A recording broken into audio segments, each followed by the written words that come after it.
शादी का असली गहना।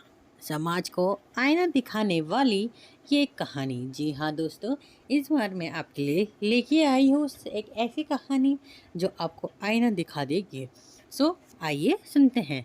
माँ, तू क्यों चिंता करती हो? समय आने पर सब कुछ हो जाएगा। और हाँ, इतना कंजूस मत बनो।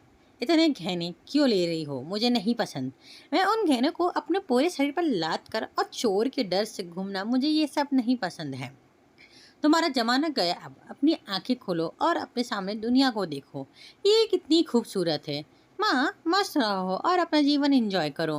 माँ, पूरी दुनिया में तुम्हें और पापा को घुमाऊंगी। सारी खुशियाँ आपके चरणों में ला कर रखूंगी। उसके बाद ही मैं शादी करूंगी।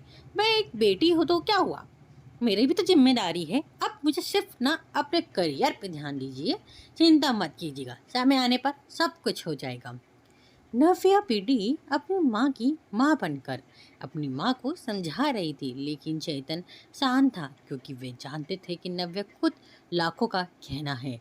नव्या विवाह योग्य हो चुकी थी। नव्या की माँ कंदबरी उसकी शादी के पीछे पड़ी थी। आखिर वो माँ थी ना। आसपास के रिश्तेदार भी तो जोर देने लगे थे, लेकिन नव्या अपने पैरों पर खड़ा होना चाहती थी। इसलिए वो शादी के बारे में नहीं सोच रही थी। इसलिए इस फालतू की चर्चा में उसे कोई दिलचस्पी नहीं थी। कांदबरी सिर्फ एक वाक्य कहती, पढ़ाई करना तो तुम शादी के बाद भी सीख सकती हो ना।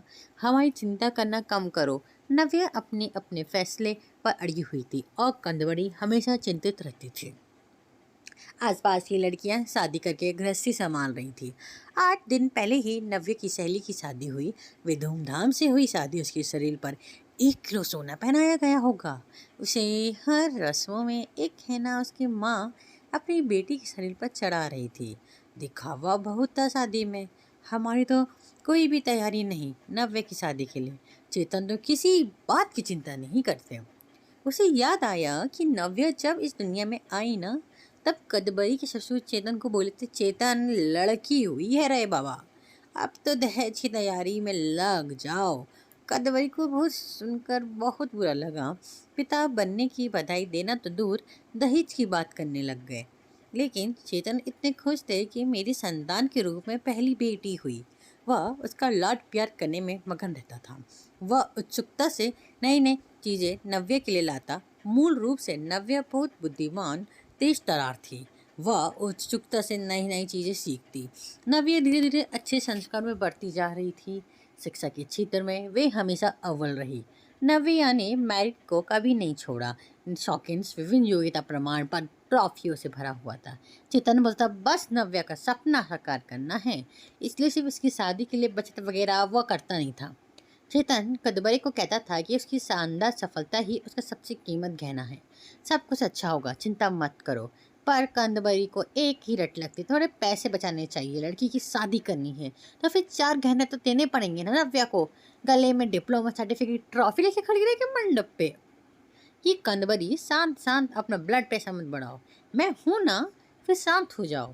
चेतन कंदबरी को समझा रहा था। चेतन की शांत धुन सुनकर कंदबरी के अंदर की माँ जग जाती है। गुस्से में वह चेतन को बुरा भला बोल देती है। चेतन तब भी शांति से सब कुछ सुनता था। कंदबरी बोली, अब मुझे कुछ करना होगा। नव्य के पापा तो कुछ नहीं करेंगे। कल उम्र ज़्यादा बढ़ गई तो शादी के बाजार में कोई शिक्षा नहीं पूछेगा।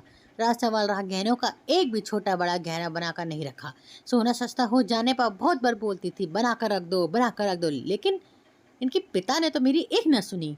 सेविंग भी नहीं है, हमेशा उसकी शिक्षा पर खर्चा करते हैं। क्या बोलते थे, हमें शिक्षा एक अनमोल गहना है और इसकी कीमत बाजार में बढ़ती रहेगी, कभी सस्ता नहीं होगा। और रहा सवाल सोने के गहनों का, तब तो वह शादी होगी, तब देखेंगे। चेतन का ये जवाब तय था। अंत में कंदबड़ी ने उसे अपने गहने देने का फैसला किया। मेरे पिता ने कन्यादान में मुझे दिए थे। टोकरी जितने भरा तो नहीं है, लेकिन कटोरी भर जरूर दिया है। अब अब कहाँ पहनने वाली हूँ वो गहने? ये चिंता जो से खुद को समझ आकर दूर की, जैसे तैसे बीत गए। नव्या ने अपने स्मार्टनेस से पोस्ट ग्रेजुएशन पूरा किया। उसे पीएचडी करने का इरादा किया और उतने में सोने पर सुहागा। अचानक से उसे माइक्रोसॉफ्ट द्वारा सेलेक्ट कर दिया गया, जो पिछले साल के प्लेसमेंट के लिए आया था।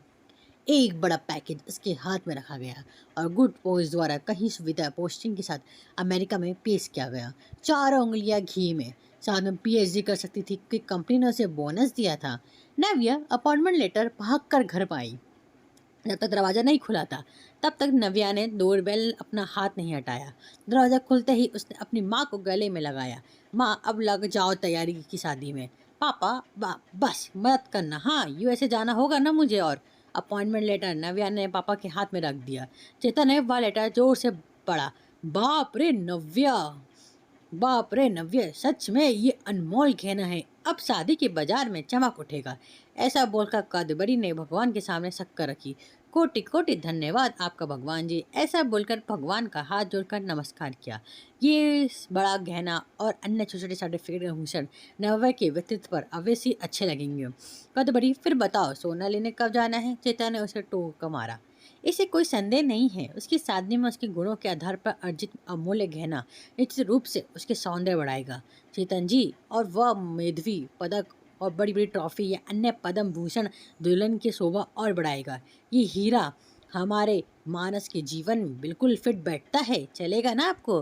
दरवाजे पर शर्मा फैमिली खड़ी थी। अच्छा रिश्ता नव्या के लिए चलकर आया था। उनका मानस भी एक अनमोल रतन था, सुंदर, सफल, प्रसिद्ध। अगर एक असली मोती को असली गुणवत्ता और तेज बनाए रखना है तो संदूक में बंद रहकर समुद्र के तल में चुप कर रहना पड़ता है, तभी मोती की कीमत बढ़ती है। आया क्या समझ में चेतन जी? शर्मा जी ने चेतन की तरफ देखकर मानस की तरफ देखा। कादम्बरी अंदर खुद को चिकोटी काट रही थी और सोच रही थी आखिर कौन से गहने को तराजू भारी है। आखिरी शिक्षा का एक अनमोल गहना है, उसे चोर से डर नहीं लगता और उसे पहनने और तिजोरी में बंद करने की भी आवश्यकता नहीं है। सो दोस्तों, कहानी कैसे लगी? अच्छी लगी तो लाइक करिए, सब्सक्राइब करिए और शेयर करिए।